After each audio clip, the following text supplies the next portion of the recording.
Thursdays at 7 p.m. Central Standard Time with Felicia's Madcap Podcast, where making a difference can apply pressure. Now interviewing artists, business owners, survivors, and highlighting our kids while providing updates on community issues. Follow me, DJ Pressure, on Felicia's Madcap Podcast on all your social media platforms.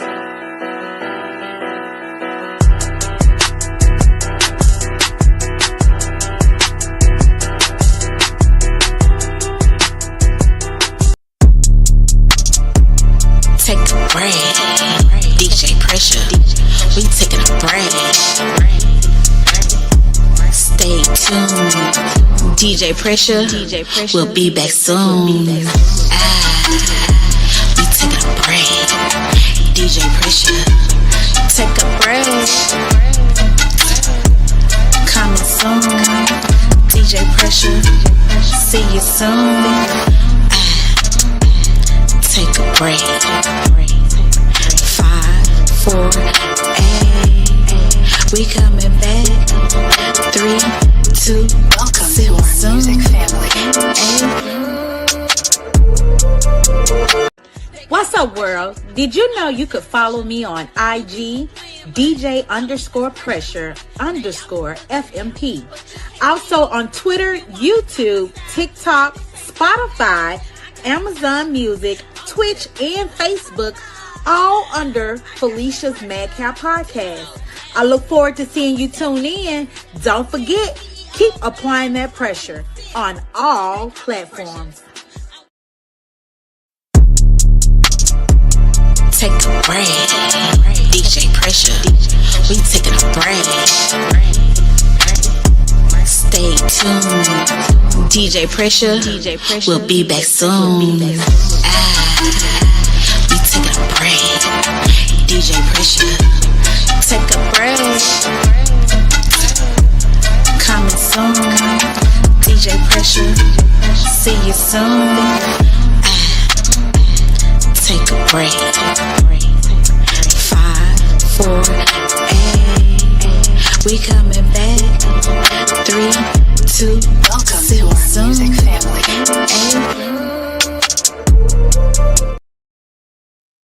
Hey guys, I am your host, DJ Pressure, with Felicia's Madcap Podcast, where making a difference can apply pressure. I don't know if you guys have been paying attention to social media, but we have been having a lot of attention going on with Miss Harris and her husband. There was a live video, you guys, of this young lady catching her husband cheating. And not only did she not get mad, but she mentioned, we are a family now. So homegirl, come join the party. We are waiting for Miss Harris to join in, you guys. And as soon as she returns, we will be right back. Okay. Take a break, DJ Pressure. We taking a break. Stay tuned, DJ Pressure. We'll be back soon. We taking a break, DJ Pressure. Take a break.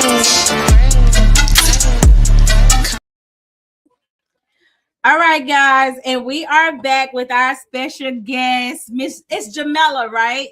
It's Jamila. Miss Harris, go ahead and introduce yourself. My name is okay. My name is Jamila. Most people call me Yitty or Mela. I was born and raised in Ohio. I'm 41. I currently live in Georgia. I'm on the outskirts of Atlanta.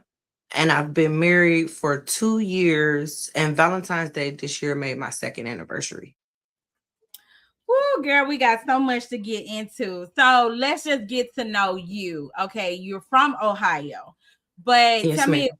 are you from a single parent home, or was your parents married? Yes. I was from a single parent home, but I was adopted as an infant due to my biological mother's background and her history. Okay. So did you go through the system, or did you didn't go through the system for a while? Yeah, with adoption, you do go through the system because of the paperwork and everything. I didn't live with any biological relatives. Me and my sisters were given to the state for adoption. Well, honey, don't feel alone. I grew up a foster kid myself, so don't. I mean, it happens, you know.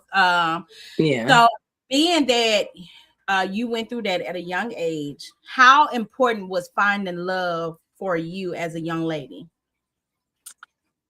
As a young lady, it wasn't important because in the household that I grew up in, love wasn't um anything that was actually displayed or even cared about. Really? Okay. So the people that adopted you, were they any friends of the family, anybody in your from your neighborhood, just complete strangers? Just a complete stranger. A lot of the Mhm. times back then with the adoption and foster care process, they didn't Mhm. really get to know the parents. They just went on what they had on paperwork, like if they had a college degree, if they were in college, if they had any done anything good in the community type of thing, and they would just take the paperwork for their word. So when you say there was love wasn't a thing that was shown in the home, how was the relationship with your adoptive parents? My adopted mother, I didn't really have one. It was really strained. I say this a lot, but I don't think people really pay attention to it. But the majority of the people that I know that were born in the 80s, they experienced some type of abuse growing up, whether it was mental, physical, or sexual. You know what I'm saying? And that I'm saying that because a lot of parents in the 80s were suffering from some type of mental health illness that wasn't treated or even spoken about. So the kids dealt with the backlash of that. I can agree with you on that. And this just me being, you know, able to relate to your situation. Like my mom, I'm an 80s baby, and my mom was like, any abuse going on, hush, you know, don't talk about it. And that's What what goes she. on in this house stays on in this house, right? Mm-hmm, mm-hmm. Exactly. Yeah, Yeah, and agreed. that's just creating a bigger platter of more people suffering from mental abuse if it's not Absolutely. spoken on. Yeah. So yeah, let's, girl, and to look at you today, I couldn't even tell that you went through that, just like you probably can't look at me and tell that I went through it as well. Right. So um outside of your adoptive mother, was she married at any time, or it was just her? She was, and I think that this is a touchy subject for some people, and a lot of people don't like to hear it, but when these men are out here with these women, they don't understand that what you the way that you treat your woman and the things that you put her through, it affects everybody in the household.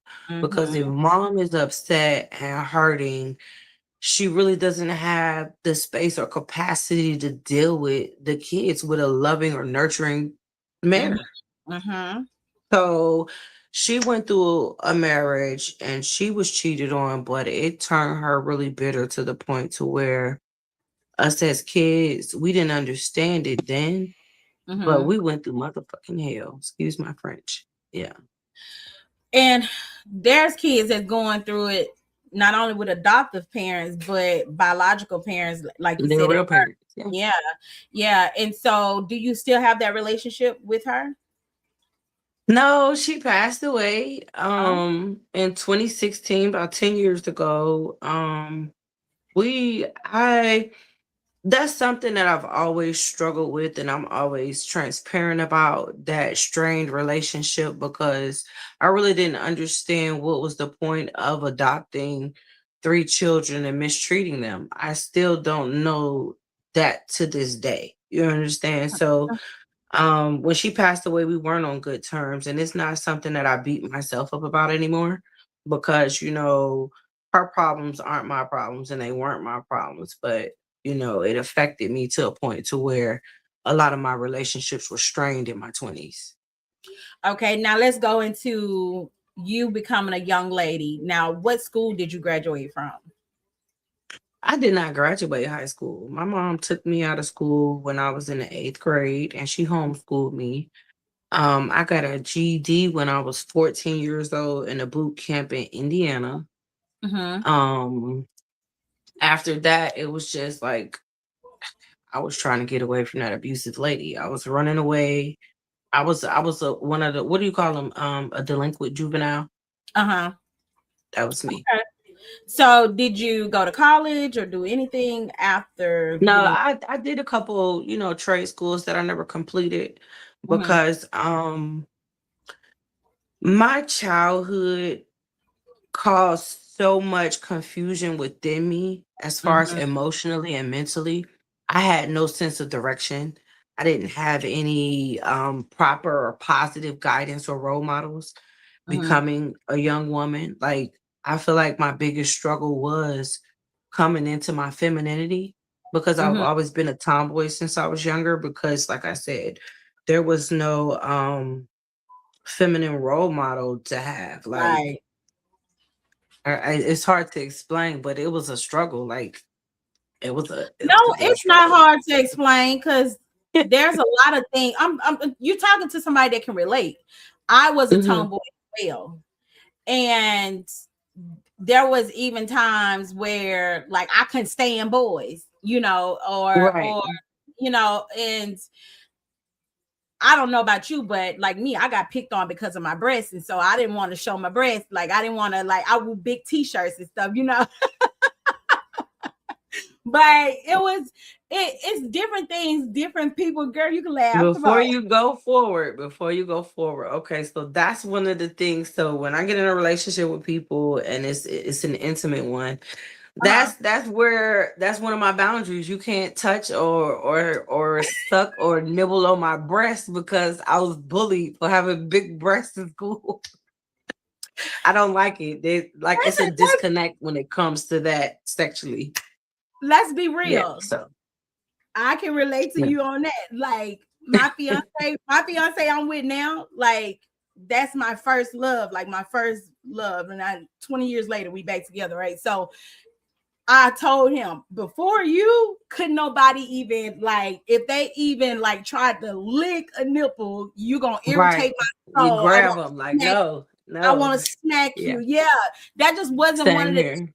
wasn't one of the things that turned me on. So I can relate to you on that. And it it is what it is. So Right.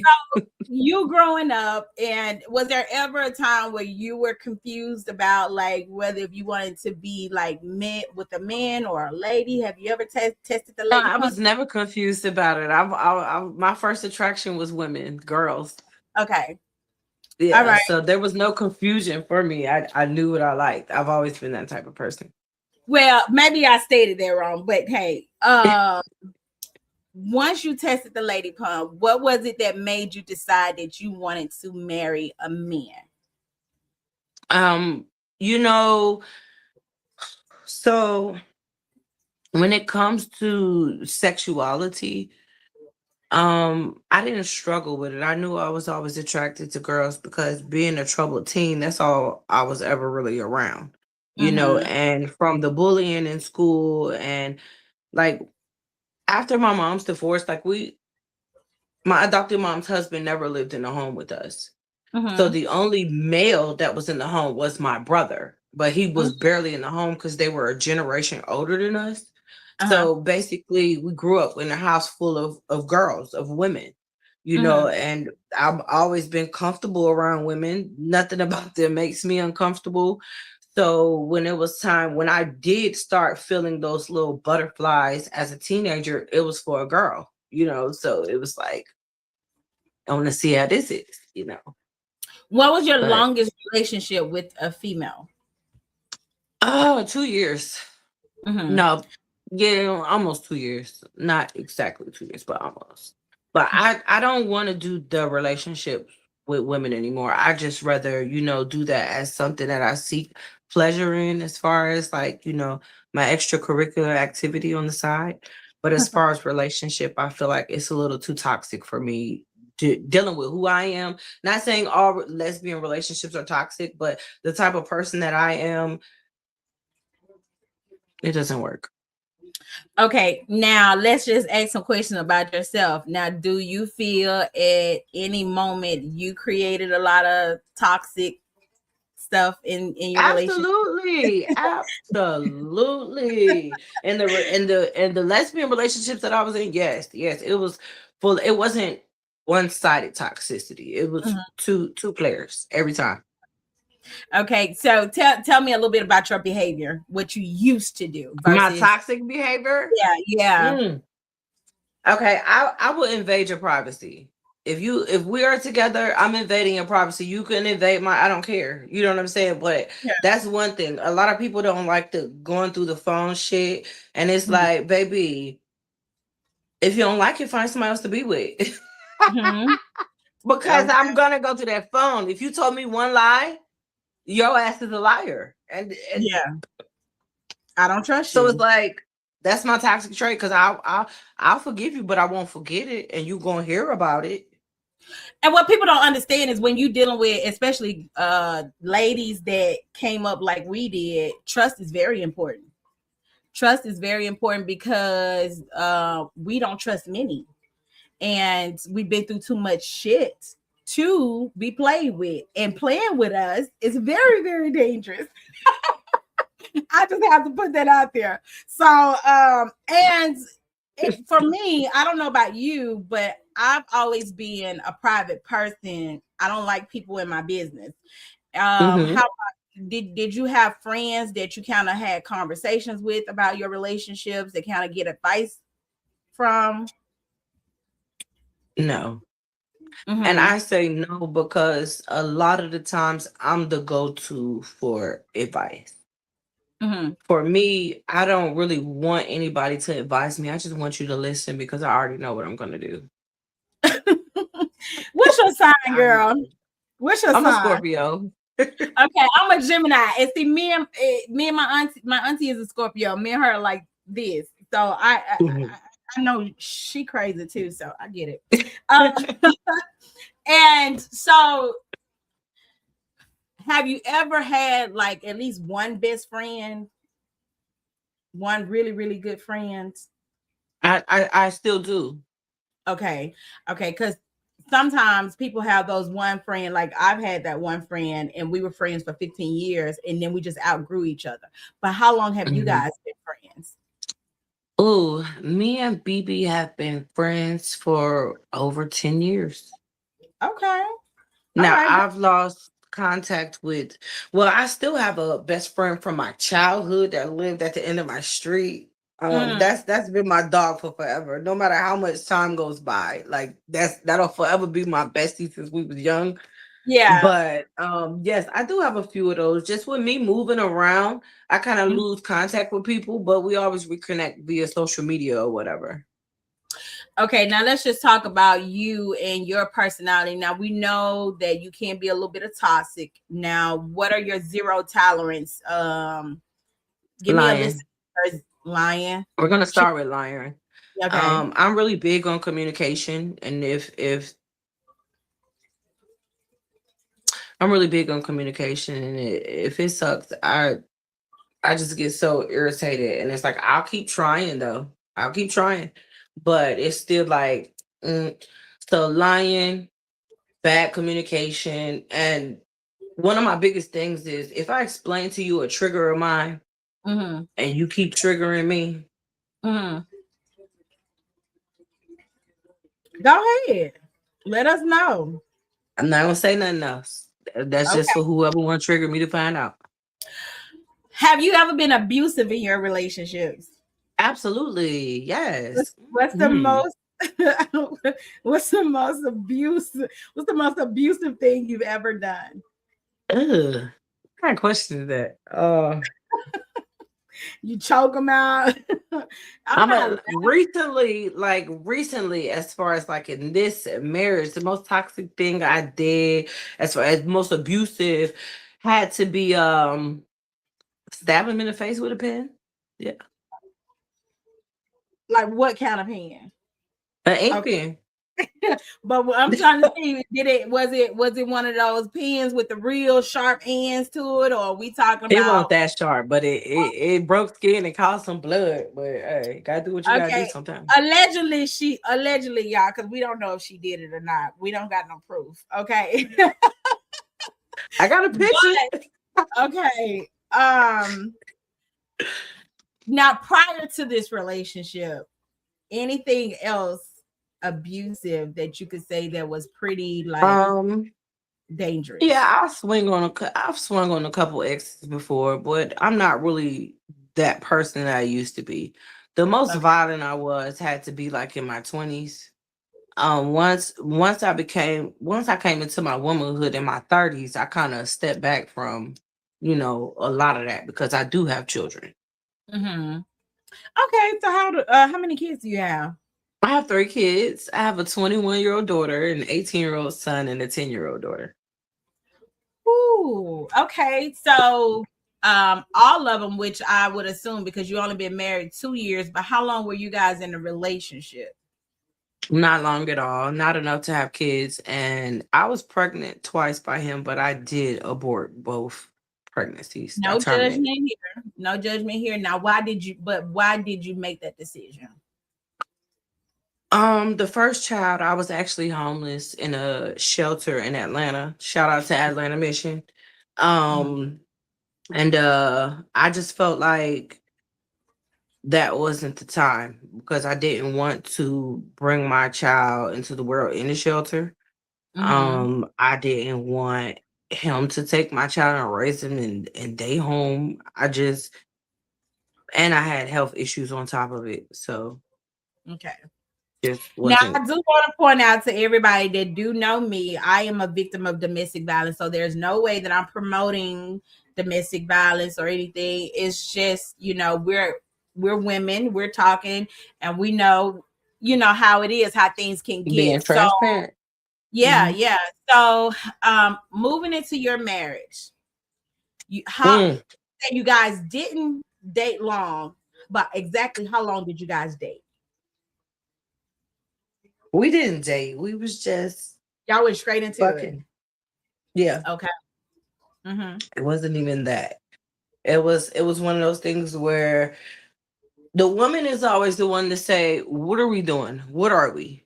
You know what I'm Mm-hmm. saying? And in my situation, he said, "I don't want to be girlfriend or boyfriend. I want to get married."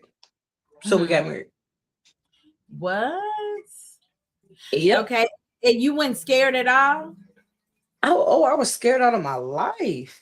Mm-hmm. Scared to death. Like literally, I was so nervous. I was even throwing up the day I got married. Like I Girl. never saw marriage in my future. Yeah. Just from my background, I never saw that type of commitment being made by myself. Now, do you think that there was an agenda why he wanted to get married? No, I don't think No. he's smart enough to have that type of agenda. Okay, now go ahead and break it down to us. What kind of man is your husband? Ooh, why would you ask me that before? Okay. Well, before all of this, all of the negative stuff after you guys married, what kind of guy did he show himself to be? Honestly, the person that I met was someone who I met through a veil over my eyes. I'm gonna just go into how we met and then go from there and tell you how he made me feel. Mm-hmm. So there's a streaming app called Beagle that I had came across back in 2022, right after the pandemic. And it's a hosting app, kind of like TikTok and Facebook, all of that, but you can make some nice money up there. Mm-hmm. So I became a host up there, and my content on there was on the provocative side, where I would wake up early in the morning. I'll do a live show from like 5 to 6 a.m., and I would just dance provocatively in a bathrobe, and people would come in and gift me or whatever. I met him coming into my life, gifted me, and we started messaging. And one day he had a live where he was like in the shower, just a towel. So I went there to see what he was showing because, you know, but when I went in there, we started messaging or whatnot. And one thing led to the next. At the time, I was living in North Carolina. Then I moved to Georgia. And when I did, I hit him up like, hey, I'm in your city. And he was like, you lying. I was like, no, I'm not. And he came over and, we chilled. We didn't do anything the first couple times we chilled. But, and he was real quiet. He was, I want to say he was attentive, but it was more so to just kind of like read me and see what I was looking for type of attentive, like observing. Okay. Because once we got married, that attentiveness went out the door. But yeah, he was the he dream was a boy. little on the not my type side because I'm real big on like personal hygiene and caring how you look and stuff. And every time I saw him, he would like come over in his work clothes that were dirty, and it was kind of like a turn off. But I felt like in my situation, how I'm gonna try to judge him and I'm homeless? You know what I'm saying? So it was just like whatever. Yeah. Okay. So getting into the marriage, at what point before getting married, did you take him around your kids any at all before getting married? My youngest child, that's the only one that I have with me because my other kids were grown.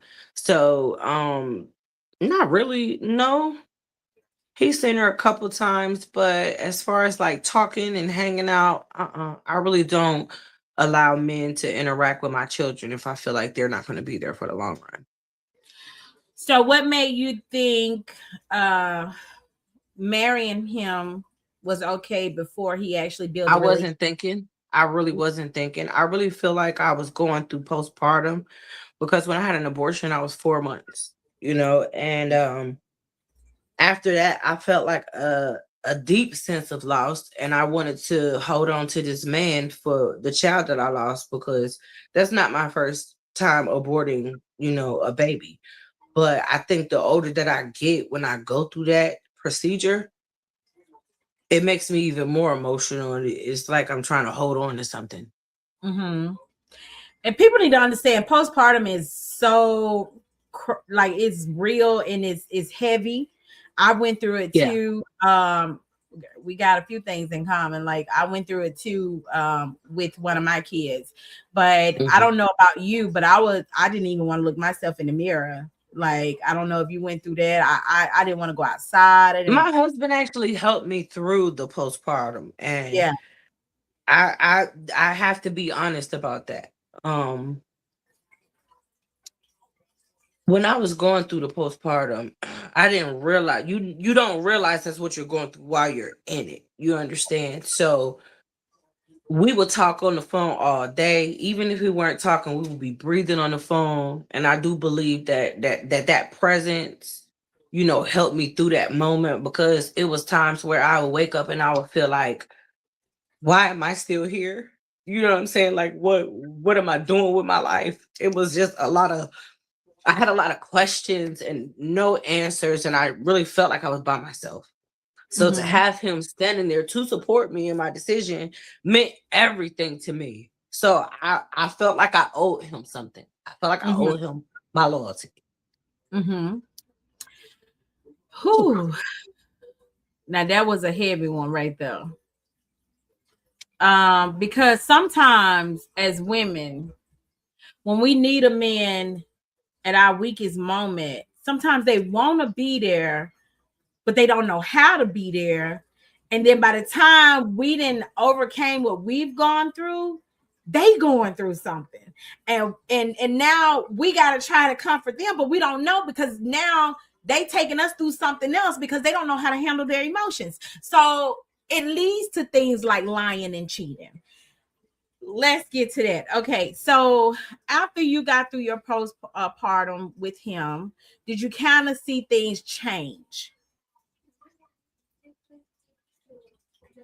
And what was the first what was the first thing that kind of alert you to okay, he's Here we changed? go. Hold your seat. Hold your seat. Pressure. Oh, just see DJ Pressure. We got married Valentine's Day of 2024. Mhm. 7 days later, I found out this man was on a DL.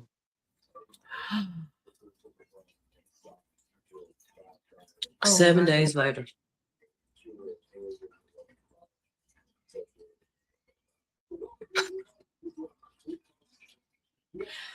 okay. So after finding out he was on the, first of all, take us through how you found out. All right, so there were red flags that I was noticing after we got married that I was kind of like ignoring, so to speak. One particular incident which led up to me finding out, he had took my phone, and I feel like once you're married, there should be nothing to hide from your spouse. You should have open and honest communication. That's what builds trust even stronger. Mm-hmm. We were at work and he took my phone and he went through my phone and he erased all traces of any men I've ever known without asking me who they were. That raised a red flag for me because it's like, why would you do that? Why? It's like almost a sign of insecurity, if you ask me. Mm-hmm. So when it was my turn to go through his phone, I wasn't going through text messages. I wasn't trying to delete anyone. Men do not clear out their internet browsing history, ladies. Let's be clear on that. They really don't give a fuck. There is no app that you can go and watch pornography on unless you're talking about Twitter. But when men watch porn, they go straight to their internet browsers, whether it's Google, Safari, whichever.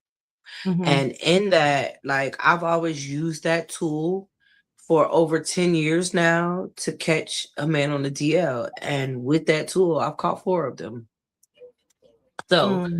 when I was going through his phone, I went to his internet browsing history and I saw tranny porn, gay porn. And when I asked him about it, he lied and said no, it was just something that he watched. But you live in Atlanta. There's no way you didn't try it. So I waited that night till we went home and I went in his phone and I downloaded, different apps and logged in with his credentials that he had saved to his iPhone.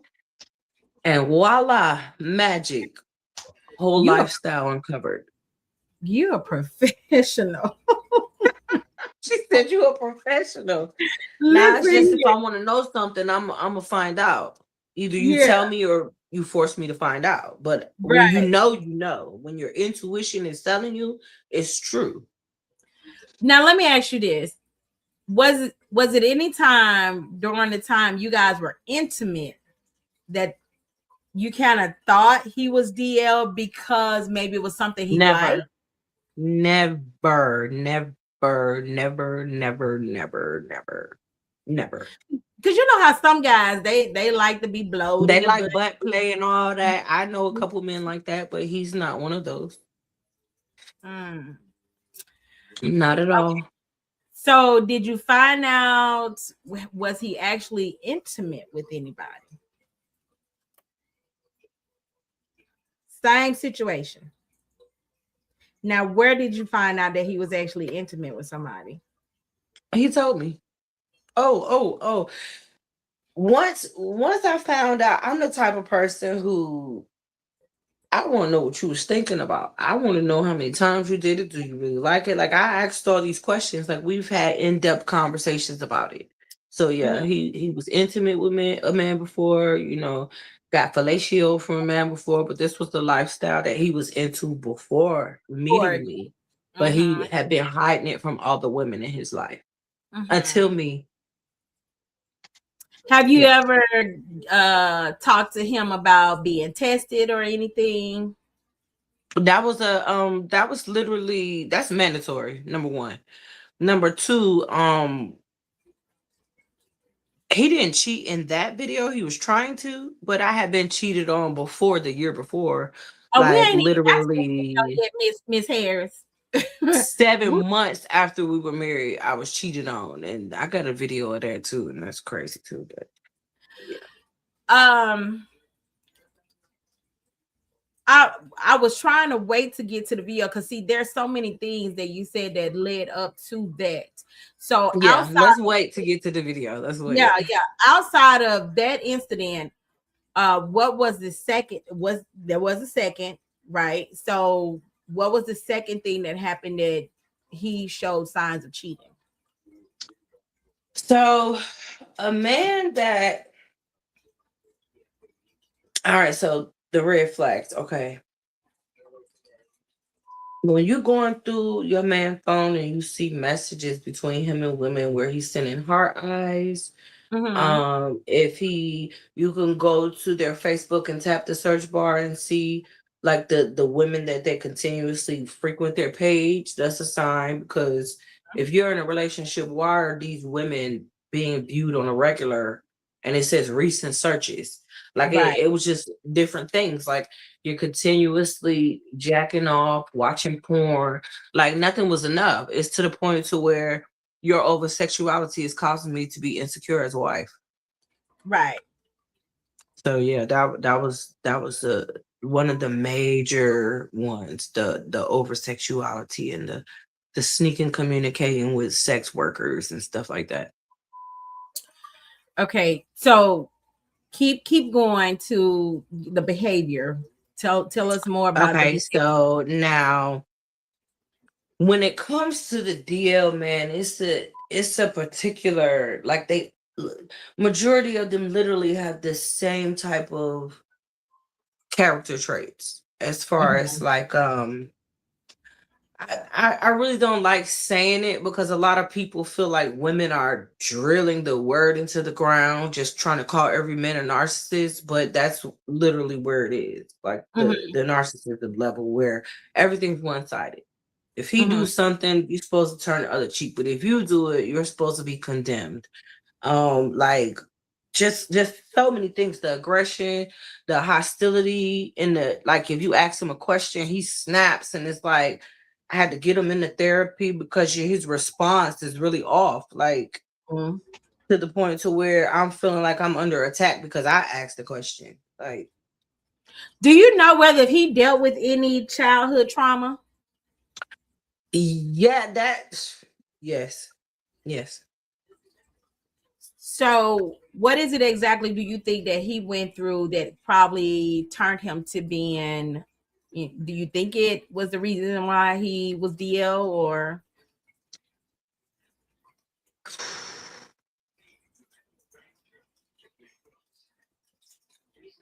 Incest is not talked about in the black community as it should be. Okay. Mm-hmm. Um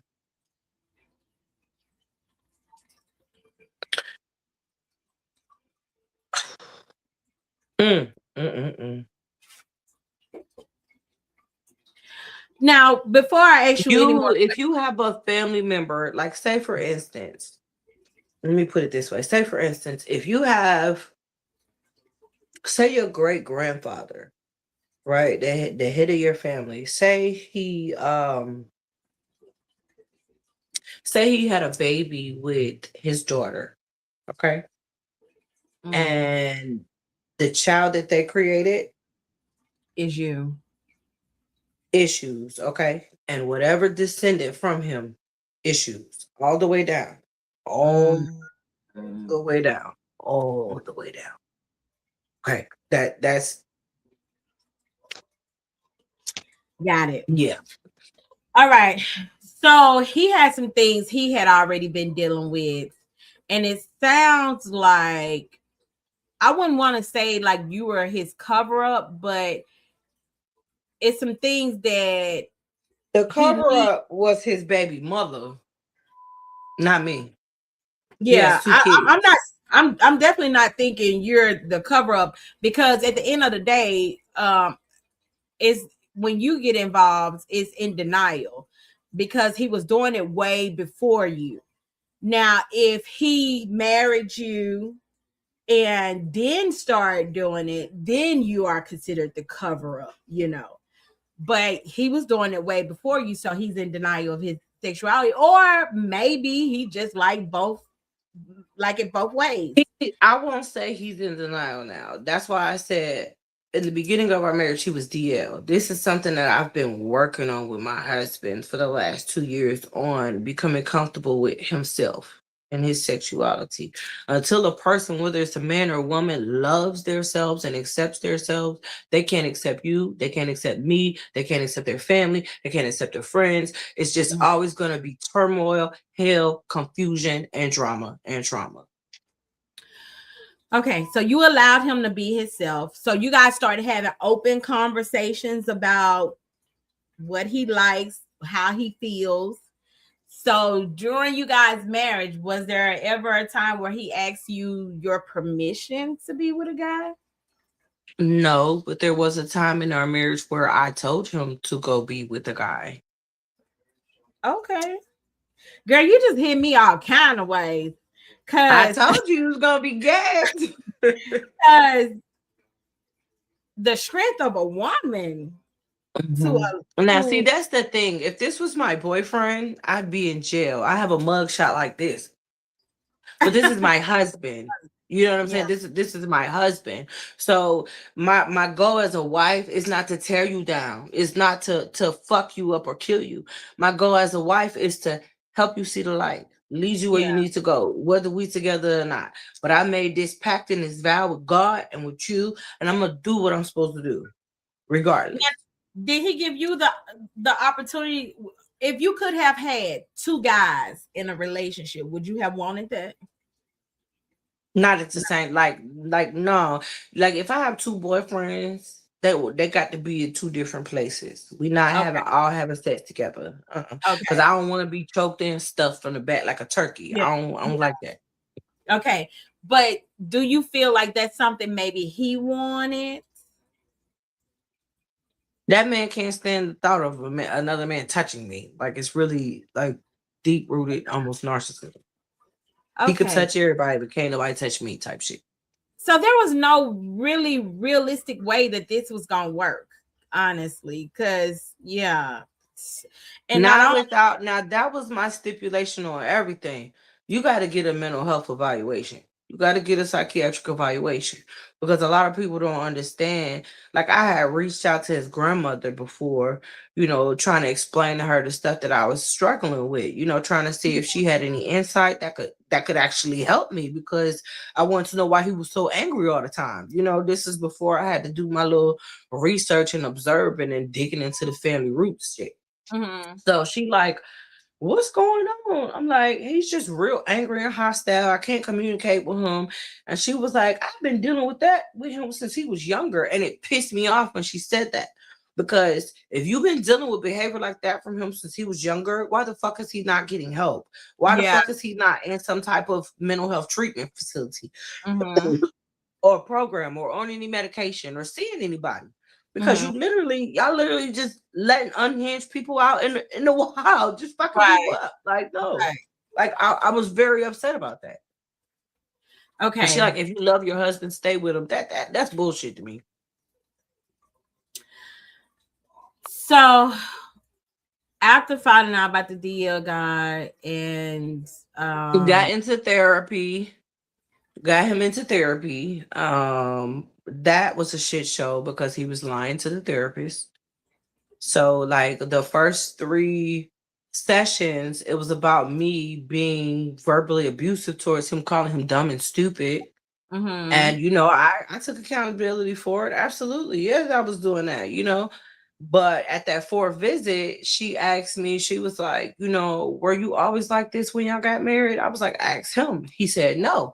She said, well, when did it change? I was like, it changed when I found out, he was gay. And she was like, excuse me? Yeah. He want to pretend like I'm so evil and mean. And it's like, this is my reaction to how you're treating me because I know who you really are now. Like it was a total flip. Once I found out, it was just like he was aggressive, hostile, and mad. It was like I had unlocked the clue to what the fuck was wrong with him. And it was just like, damn, why do you treat me like this? Like, it was really bad. So I started getting aggressive and violent back with him, because it was like, baby, I'm not gonna let you do that to me. I'm not. I'm gonna show you who I used to be, if that's what you want. So I'm pretty sure your kids they saw some of the behaviors between you and him? None whatsoever. Never. Okay, okay. Never. I don't play that shit at all.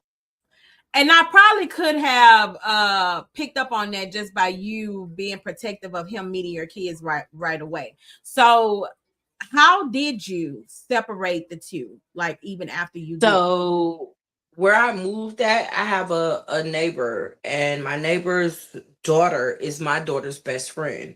So she spends her time down there because she went from a household with two older siblings to just being here by herself. Okay. So while I'm working, when I get off work, I pick her up from the city, or she just walks down the street because it's two houses down. But she spends a lot of her time there because it's another little girl there.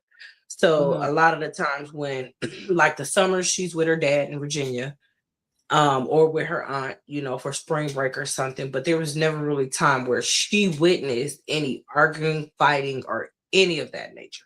Well, good job on that, mama. Good Because I don't play that. I don't even argue in front of his children when he has children that come over. I respect children more than I do my husband. No lie. Mm-hmm. Okay. So your oldest child, do you think it's a girl, right? The 21-year-old Yes, girl. Do she have any suspicion of his behavior or she only met him once on her birthday. My daughter lives in Ohio with her father's side of the family. So on her birthday last year, now me and my daughter had an estranged relationship for about almost 2 years until like last year. So, and she was really upset at me because when I was homeless, I basically went off the grid. I didn't have a phone, nobody could call me, and I'm really unsure still to this day why she was upset at me, but I had put a lot of expectations on my daughter when she graduated from high school. She quit her job. She thought she was just going to lay around and watch anime, and I'm a product of making bad decisions as a teenager. And I didn't want that for my daughter. I wanted her, look, you got to be able to take care of yourself. And the chances that I'm no longer here because nobody owes you anything, nobody's going to do anything for you. You really have to be self-sufficient these days. Because when people do something for you, a lot of times there is an ulterior motive.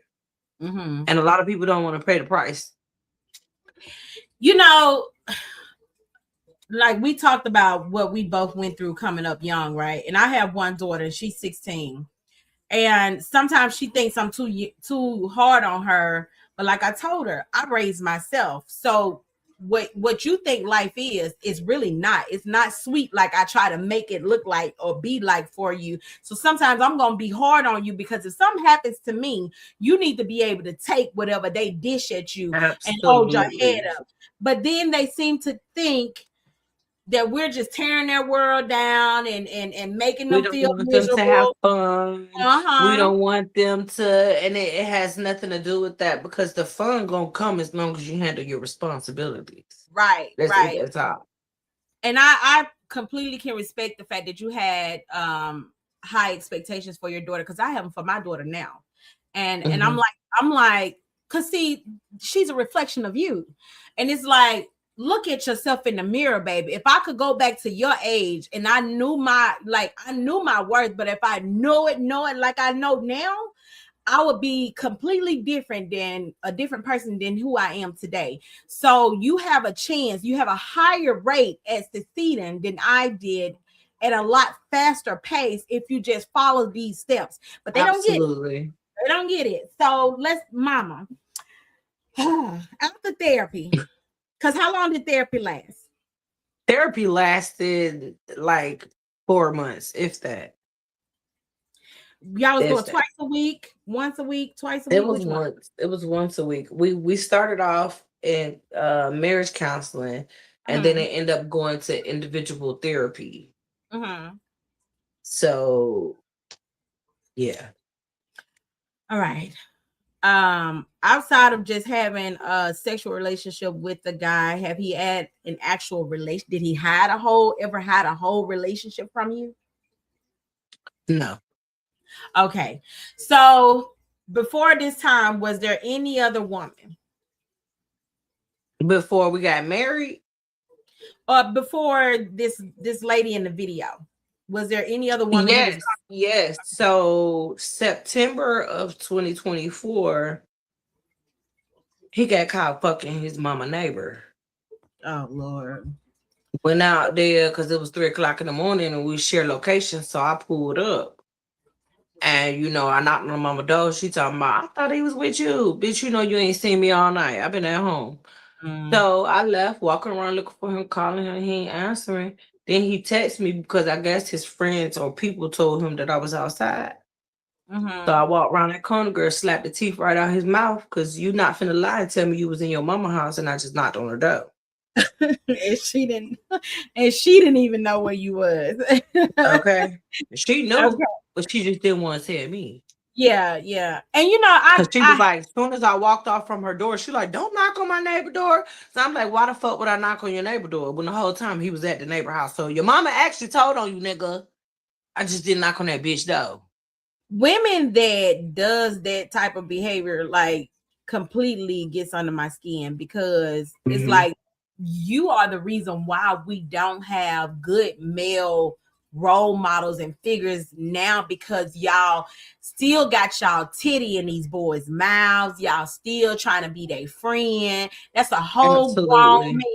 You trying to make decisions for him. You all in this relationship. You all in, and it's like, girl, bye. Y'all not even good role models as grandparents. So not at all. I can share this. Hold on. Go ahead. I'm sorry. I'm just now seeing it. Now, was there any other situation after the neighbor at the mom's house? Was there any other situation where I didn't hear you? After the mom's neighbor.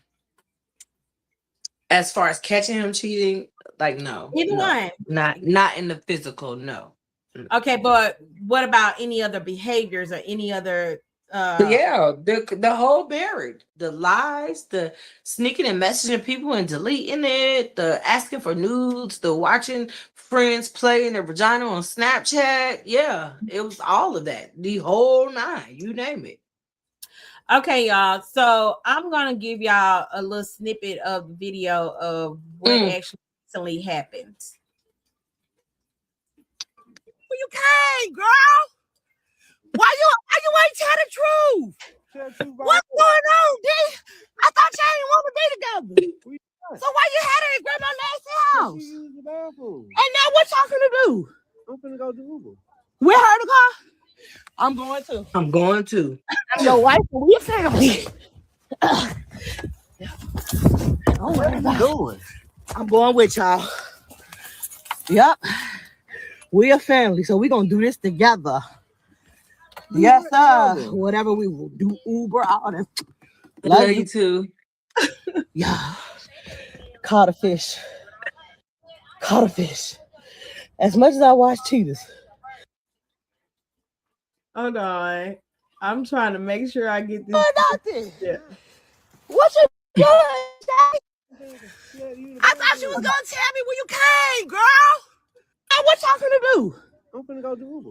With her to car? I'm going to. I'm your wife and we a family. Don't worry about it. I'm going with y'all. Yep. We a family, so we gonna do this together. Yes, sir. Whatever we will do, Uber, all that. Love you. Yeah. Caught a fish. As much as I watch cheaters. Boy. Hey, Shane. Hey, give me a kiss, man. A real one. Now, this is my question for you. Can you hear me? Yeah, I can hear you. Okay. Now, did she give you a real kiss? Nah, she ain't want that smoke. You called her name, so you were familiar with her. Tell me how familiar. Yeah. All right, so last year in September, I had made a TikTok basically telling my story about how I found out my husband was bisexual. Once I did that, people on Beagle got a hold of my TikTok because some of them follow me. Mm-hmm. So being that we met on Beagle and everybody knew us from Beagle and being married from there, a lot of people wanted to know like why he was hiding it. They had a lot of questions for him. And because of that, he got mad at me. And he basically was mad because everybody on the app was talking about it. So a couple days later, he like, I don't give a fuck. I got two women who don't care that I fuck with niggas. They accept me for who I am. Okay. Mm-hmm. I'm like, okay, cool. Just tell them take you to get a psychological evaluation because that's literally all the man needs to understand that something's wrong. Mm-hmm. So long story short, the girl Shay in the video, she was one of the girlfriends. They thought they were trolling me, whatever. So fast forward to November when the video was made. So him and Shay and the other girl, they have been messaging in a fake little relationship or whatever they wanted to call it. And he's still coming over my house, still, nigga can't stay away from me ever. When a man knows a woman is good for them, it's hard for them to stay away, no matter how much wrong they do. Okay. Mm-hmm. So November 13th, he comes over, and anytime he comes here, that man be falling asleep in a deep sleep because he's comfortable. Mm-hmm. So that's my opportunity to do my little observation and see what's going on. You know what I'm saying? Yeah. So I go in the phone, and in the messages, she talking about how she want him mind, body, and soul. Can't wait to see him. They looking for cribs together, the whole nine. So I'm just storing all this information in my little mental catalog. Like, okay, cool. Let me see the date, the time, so I can pop up where I need to be at. Blah blah blah blah. Cool.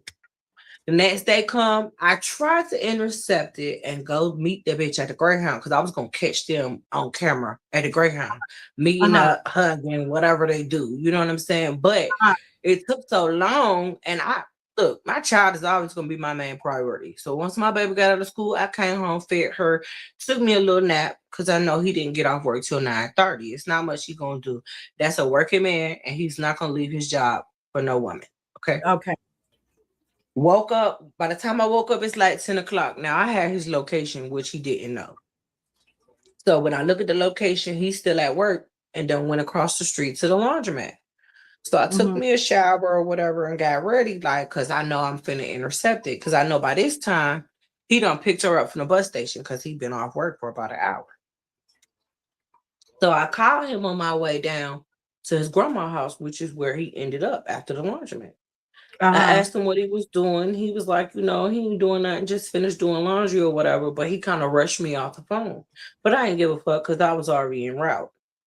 So from where his grandmother stays at, I turned down the street and I parked into some apartments, probably halfway down the block. And then I walked down to her house. And there's a hill that you got to go up to get to the level area. So in the beginning of the video, y'all hear me out of breath because I done ran up this hill. And I'm tired. So, now, while I was at the bottom of the hill, I heard his keys in the screen door and I seen him go in there and I saw her go in there first. So I was like, oh, girl. So when the door closed, I ran up the hill and I'm like, shit, I got time to catch my breath and figure out my plan. That was a lie. Soon as I got up the hill and go, I hear kids coming back out. I'm like, oh shit. So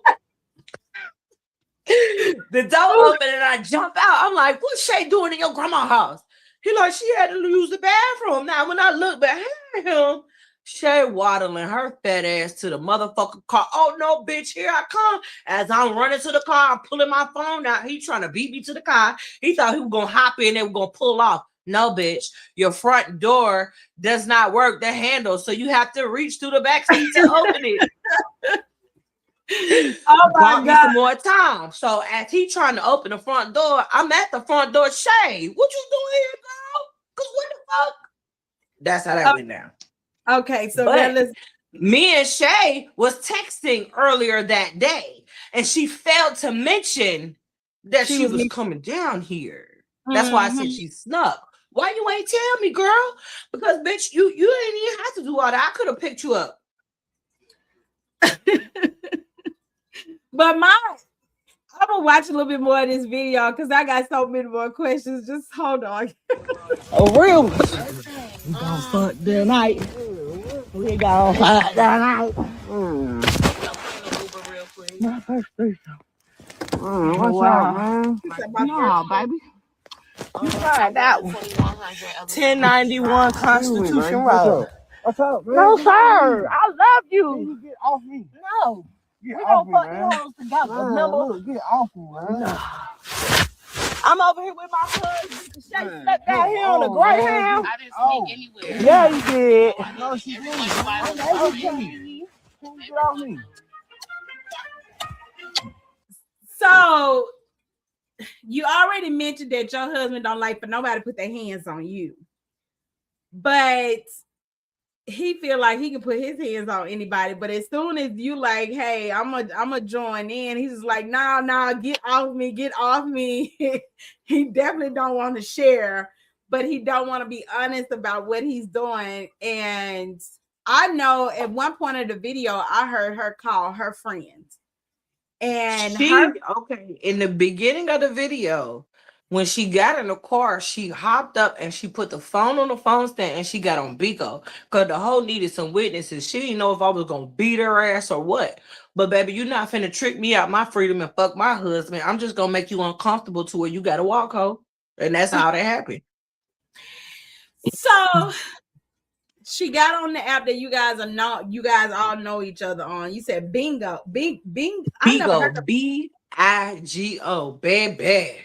Girl, Bigo. Okay, so I've never heard of that app, never been on it, and this is all new to me. But now I've heard people talk about POF and all them other apps, but Bigo. Okay, so Bigo is off the chain. It's a whole nother world. Pressure. It's a whole nother world, DJ Pressure.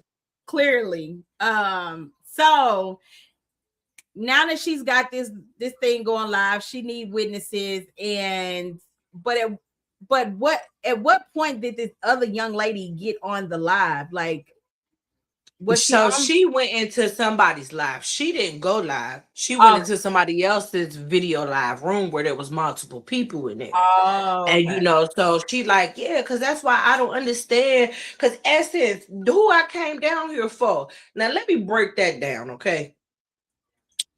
She like, who I came down here for? Some dude named the devil, apparently her nigga or whatever the fuck. Now I'm like, if you came down here for another nigga, why you with my nigga? Mm-hmm. Number one. Number two, how you travel from Chicago to Atlanta with no money and you asking somebody to send you an Uber? Because you thought my nigga was gonna do it, right? Right. Wrong. No, you walking, bitch. That's it. But how they was looking for a house together, she have no money. He don't either. Clock it. Somebody don't got their priorities together. Okay, so after that, what happened? Like, what happened after that?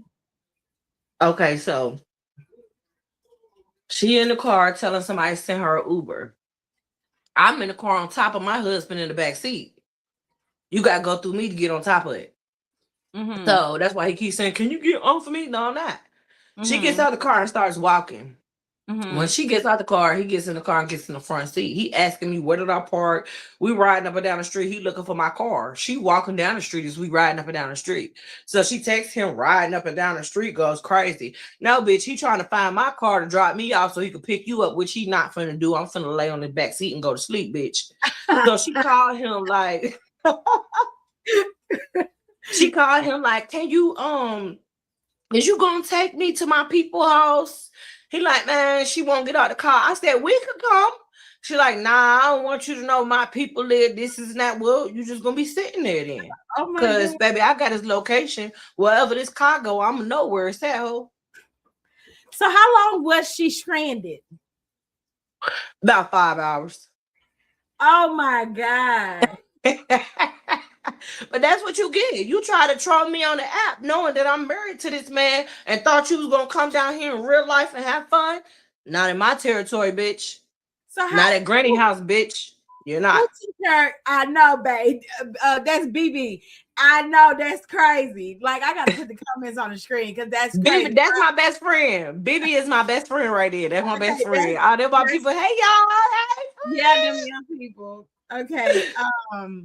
That's crazy. So who actually took her to where she needed to go? Or did He did. So remember, I told you my daughter is my priority. By Mhm. 5 a.m., it's time to get my child ready for school. I'm out of here. Y'all do what y'all do. I'm gonna blow this joint. Girl, I'm gonna tell you a whole different character. Cause see me, I'm about to call somebody lit because the type of anger I got, like I don't think first. I spaz out and then I think. Baby, I learned my lesson. I done been to prison, DJ Pressure. Okay. Nobody's tricking me out my freedom ever again. Ever again.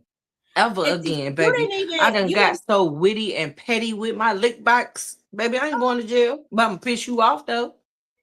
and you didn't even give us none of those details. But how long were you incarcerated? The longest bid I did was 4 years for knocking somebody's teeth out their mouth. My boss. Ooh, girl. So in the comments in the video, a lot of my friends who actually know me, they're telling me like, "Yo, you gave her a pass. She just don't know. People just don't know because she Yeah. really don't. They really don't. Like I'm really not that person that I used to be. You know, like you cannot trick me out of my freedom. You can't. What was it? You can't. What was it about you being incarcerated that really changed you? Like that really told, like you said, I couldn't do this. Being away from my kids. Yeah. Being away from my kids, not understanding. Like when I was in prison, that's when I realized something was wrong with me mentally. I have ADHD and PTSD. Okay. And if it wasn't for my time sitting in there, I probably would be back in prison still. I probably have no guidance, no, like I done been through some things. Like one of the people in the live, my first pregnancy with my oldest child, I was homeless, and that lady took me into her home. She took me into her home. I went to prison then. She took my baby and was taking care of my infant until my mama kidnapped my baby. Is that Miss Watkins? Miss Wilkins, yes. Oh, Wilkins. Oh, okay. Yeah. I'm Yeah. Miss Adele. She took me into her home, and I was nothing but I was a musty ass 19-year-old. Like, didn't know shit about being a woman. That woman taught me so much. Like, what I say, even though my mom wasn't the type of parent that I needed, God always, when I say He always placed people in my life that looked out for me and made sure that I made it from one point to the next without being hurt, harmed, raped, or anything. And I'm so grateful. I'm grateful because I've had a really, really rough, dangerous life. Listen to me. This is just me talking to you, woman to woman.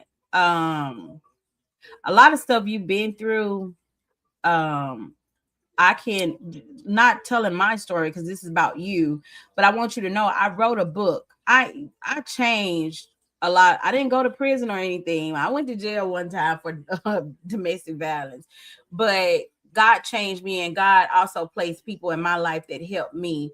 And there was a time where I was homeless with my kids in Tulsa, Oklahoma, and my family, was the untrusted ones. But God put a lady in my life that helped keep my kids while I went to college. And I now have a bachelor's degree. What I'm telling you is that Congratulations. thank you for everything that you've been through. Do know that you're just getting started. Like God got greater things for you to do. For you to be able to handle PTSD and ADHD and a husband that's on the DL and love yourself and love your kids. Girl, do you know how strong you are? Thank you. Do you know for real? Do you know how strong you are? Because I'm gonna tell you, there's days when I'm around my house and I'm like, look, not right now. Don't talk to me. Leave me alone. I need my moment. I can't. It's too much, because like I told you, I've had 2 brain surgeries. It's so much we can take. It's so, you don't want to re-trigger the same things that caused you to go into your postpartum. you know, you may not be pregnant or had a baby now, but that same type of depression is called something different in a different phase of your life. But what I'm saying is, for you to be able to manage these things, do you feel like you have it under control? Do you feel like you still emotionally, you don't? So, and what are you doing to help manage your feelings? I've been trying to stay busy. I've been just working a lot. Um, That's not I good. love I love music. Music, it has been the thing that's been healing me year after year after year after year ever since I was little. Um, I'm in Who's your therapy favorite still. artist? I've been in therapy my huh? Who's your favorite artist? Janae. Janae. Do you have a Yeah. favorite Southern soul artist, Do I have a favorite what? like blues artist? My all-time favorite is Whitney. That's my favorite forever, forever. Whitney. Whitney used to save my life, y'all. She saved my life from a kid. Like, it's Uh-huh. not a Whitney song that I can't sound like. That's how much I love her. And no, I'm Okay. not finna sing for you today. But I was gonna ask you, that's but Whitney, that's my girl. I'm glad that you have some type of outlet. I do not want you to overwork yourself too much to where you run yourself into the to a whole. I When people say stay busy, went to avoid emotion, it's kind of like a positive busy to where it's like you either working out or you kind of giving some, you pouring back into yourself.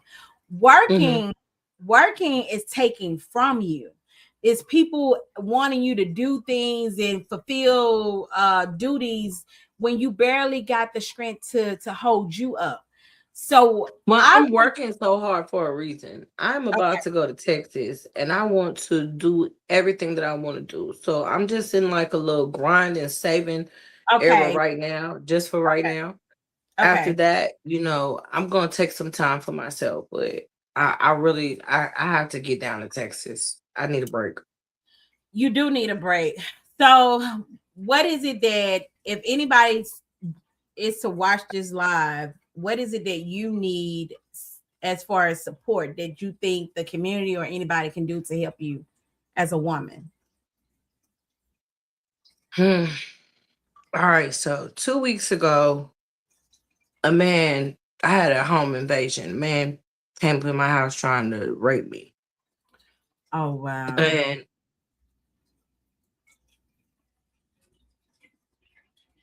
I'm so sorry that happened to you, sweetheart.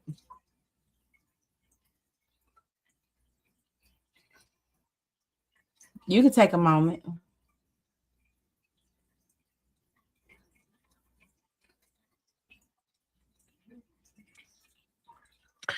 I just want people to check on your strong friends because they crash outs be just as strong as they are. They meltdowns be just as strong as they are. Just check on your people. Like, check on your people. And I want to say this too. For some reason in our community, when we feel like we need help, we don't ask. It's okay to not be okay. It's okay to seek outside help for whatever you may be struggling with. There's somebody to help you. If the people around you are telling you there's a problem with anything that you're doing, take the time and listen to them, especially if they're people that you care about and that you love and that care and love you, and you know that. Because that right there, when it comes to mental health in our community, it's ignored and it's made jokes about, and it's not funny. Because with my trauma and his demons, we easily could have killed each other in that marriage. And that's what I want people to understand. It's not a game and it's not a joke when mental health illness plays a part in your relationship. So, Please are you seek guys help. no longer together? No, I filed for divorce. Um, Me being transparent and open about our relationship, his sexuality, and the things that we've gone through has caused a strain in whatever remainders of the marriage or relationship that we had. Um, for me, the turning point in the marriage where I felt like I no longer wanted to be married was the second pregnancy when his family assaulted me and I had to press charges. Oh, And he didn't defend me. He got up on the stand and lied. And for me, that was just like, I don't have any protection. I don't have any respect for my husband. I don't have any communication. I don't have any trust. It was really nothing left. It was nothing left. I was just going to ask you when you mentioned the guy coming into your home. I was going to say you have no protection, none. None whatsoever. And these last 2 weeks have really been the hardest because I've never felt so alone in my life. Like, I just keep having flashbacks of what happened. I'm doing everything to keep it off my mind. That's why I said I'm working a lot, because with PTSD and ADHD, it's more so your mind, racing thoughts, continuously playing things over and over. Like, Well, you know what? You need a night to yourself. You need get one of your besties to go out with you. I'm gonna reach out to one of my good old friends in the music industry and Southern Soul and see, can we get some tickets for you to go have a night to yourself, a show, and hang out while you in Georgia. Okay. So I'm gonna let them know your situation and let them know that you really just need a night to be loved on, and see how we can get you some tickets, okay? And that night I want you to focus on yourself. All right. I appreciate that, DJ Pressure. I do. Sometimes it's the little things that count for us. Um I'm really speechless because you have taken on so much, you have been through so much, and I think it's time for you to really just kind of sit down and have a one-on-one with God and see what your real purpose is. Because, and I know you say you've done it before, but I think you need to do it a different way this time, and we need to really figure out why you have been through so many trials and tribulations, and what is it that you're supposed to be doing that you're not doing, the reason why you keep getting these obstacles put in your way. So and what type of work do you do now? I actually do independent work. I work off this app called Shift Smart. So I just Mm. work in Circle K's around the area and just do whatever jobs they need to do. I make my own schedule, so it's real open. And have you ever thought about being your own boss? Like I'm saying, like just doing, what is it that you love doing? Yes. I actually, these last few years, I've been thinking about so much about music. That's really my passion. Anything with music, anything with music. But my second passion is helping people.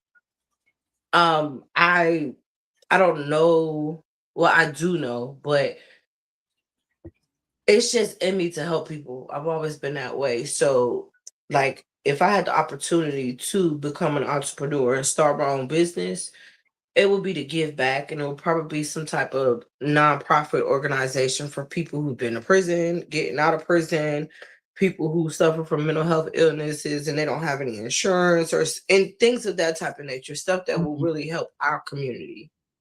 Mm-hmm. So I want to encourage you to put together whatever it is that whether if you want to target the women that's incarcerated, because I've worked with women that was incarcerated too. I helped this nonprofit organization called Just the Beginning in Oklahoma, and that's actually where I did my intern. That's why I said, girl, we got so much in common. But anyways, put together a business plan. I mean, it's really simple. Just your mission and your purpose, your vision, and put it together, what you want to do, how you want to do it, and where you want to do it, and figure out the things that you need to get started. all the energy sometimes that we put in a man, if we just put it in ourselves, we can Accurate. go so much farther. And this is bigger than just a podcast for me, hearing your story even more now, because now I'm in my head, I'm like, how can I help? How can I encourage you that greater is within you? You get what I'm You've saying? already done enough. Just reaching out, giving me the opportunity to share my story, which is all I ever wanted, because that video, that's not even a portion of the story as you see.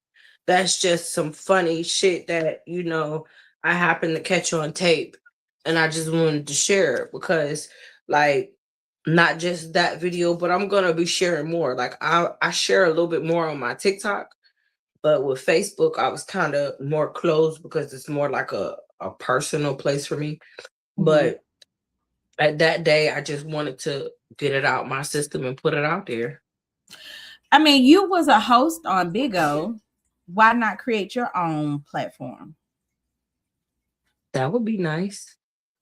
That would I mean, that would be dope. I created my platform to give people a voice because I wanted somewhere to tell my story. And now I'm able, not only do I hear the stories of artists and business owners, but people like you, I'm starting to put more on my podcast as well. Um, God let you cross paths with people for a reason. And so you have to look at this podcast as what did I get from it? And Absolutely. what I want you to get from it is that you're a boss. You've been a Thank boss. you. You were Thank you. separated for a reason. We were separated for a reason. And the ones with the true gifts go through hell. And sometimes you're almost burnt to the core before you even realize what God had in store in you. Right. So all of your tears, all of your pain, all everything that you've gone through, you need to ball that up. And I'm for real. If I don't hear you on in a bigger aspect than you just going through with your husband and going through a divorce, I'll probably reach back. I can say, here's your phone number now, and be like, what the hell you doing? And I got you. now I'm gonna have to check up on you because I know how it feels. I've been there. I've been shed in my house. I was shed in my house for 2 months before moving back to Mississippi. I was shut in my house 2 months going through depression because I'm like, it's not working out. But God said, keep fighting. God said, I got people in this industry right now hate me because I am pushing to be great and I don't bother Right. nobody. But I'm not going to beat down the next woman because somebody else is trying to beat me down or tear me down. What I want you to remember, and because I know I talk too much, and I'm gonna close out, but what I want you to do, and this is me being for real. I'm dead ass serious with you right now. I'm Felicia talking to you right now. I need you to find your strength, your purpose, know your value, and push forward. And Yes, ma'am. I need you to make everybody know your goddamn name. Yes, You ma'am. need you need to make everybody know your name. Know why you was here, when you was here. You know what I'm saying? When you touched with 80s, baby. You hit the ground in the 80s. I was born in the 80s, but I'm here. You hear me? And you making a legacy. Your legacy gonna be your business, and whatever you do in your community with the nonprofit, and you're gonna leave it for your kids, and your kids gonna, girl, listen.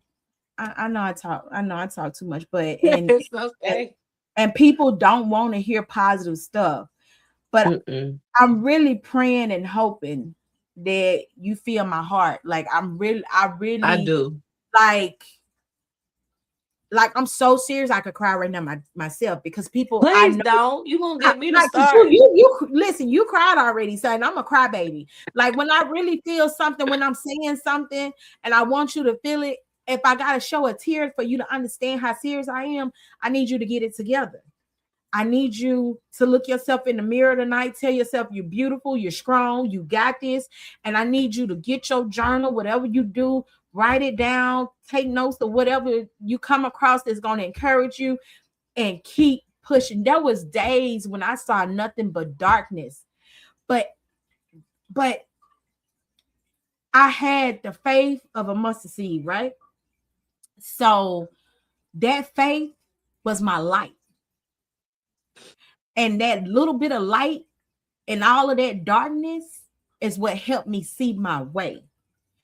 You have to find your light. And you know what my light was? It wasn't my podcast. It wasn't my education. It was my kids. You remember when Tyler Perry said in his movie, one of the movie, he told the ladies, somebody said, no, Tyler Medea said to the woman, look towards your kids for your happiness. And when he said that in his play or in that movie, whichever one it was, I just know that line stuck with me. It stuck with me that I looked at my kids. My kids slept with me, but your kids big now. But my kids slept with me. They hugged on me. They kissed me. And I did the same thing because that was my light. That was my strength. Sometimes you gotta stop trying to give to other people and look what God had already gave you. And that's your kids. So whatever relationship a strange relationship you and your older daughter had, it's time for you to pour back in yourself by going back to what you created. Because that's where your real joy is. Absolutely. That's where your real joy is. So that's what made me change my life. It was nothing else but my kids, because I didn't want to be a replica of my mother. Me neither. Because my mom, I was molested at 6. My mom married the guy. They still together to this day. So what I'm telling you is pain recognize pain, but your kids will make you remember who you are. So remember, turn to your kids. Received. Yeah. Turn to your kids. Is there anything else you want people to know before we go? And I got your phone number. Don't play with me. Okay, so I just appreciate the support. I appreciate the comments going against me too. Thank y'all for taking the time to watch my video. That is a true life situation. It happened last year, but we are moving forward, and well, I hope this hour and a half that we spent on the podcast, because normally I do an hour, but for some reason I just wanted to sit with you a little bit longer because it was necessary. And I appreciate it. I hope that this hour and a half has taken up a lot of that loneliness time that you could have had. Yeah. And so, I do want to thank you, because you did share some, intimate and personal details about your own life, which makes me feel more comfortable to share that aspect as far as like my childhood and etc. Because that's where my PTSD originated from. So I appreciate that, and thank you for making me feel welcome and comfortable. That's the goal, girl. That's the goal, because I ain't no better than you, and you ain't no better than me. We absolutely. And that's just how I live. That's just how I live. So much love to you. I'm going to do everything I can to see. You're going to have to text me your availability, like when you off or whatnot, so I can try to find out what weekend we can try to find some shows to get you while you in near Atlanta, because it's a lot of artists doing some shows around there. And I got some good people that have been on my show that I can reach out to and see how we can get you a night out. Okay. Thank you. I definitely appreciate it. No problem. Well, you have a good night. Thank y'all for tuning in. Yes, ma'am. It was a pleasure. Good night, sweetheart. Good night. They call me pressure. I'm with that pressure. You people playing, but come get this pressure. Now y'all looking at me, but you can't see me. You wanna cop my style? Yeah, this ain't TV. I got the pressure. I'm with that pressure.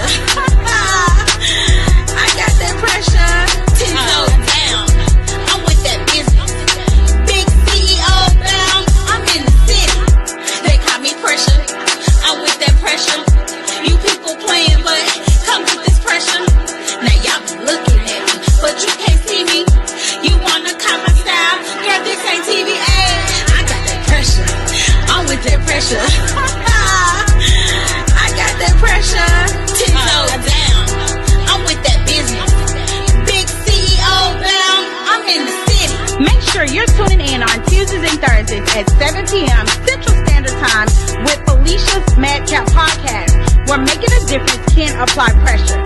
Now interviewing artists, business owners, survivors, and highlighting our kids while providing updates on community issues. Follow me, DJ Pressure, on Felicia's Madcap Podcast on all your social media platforms.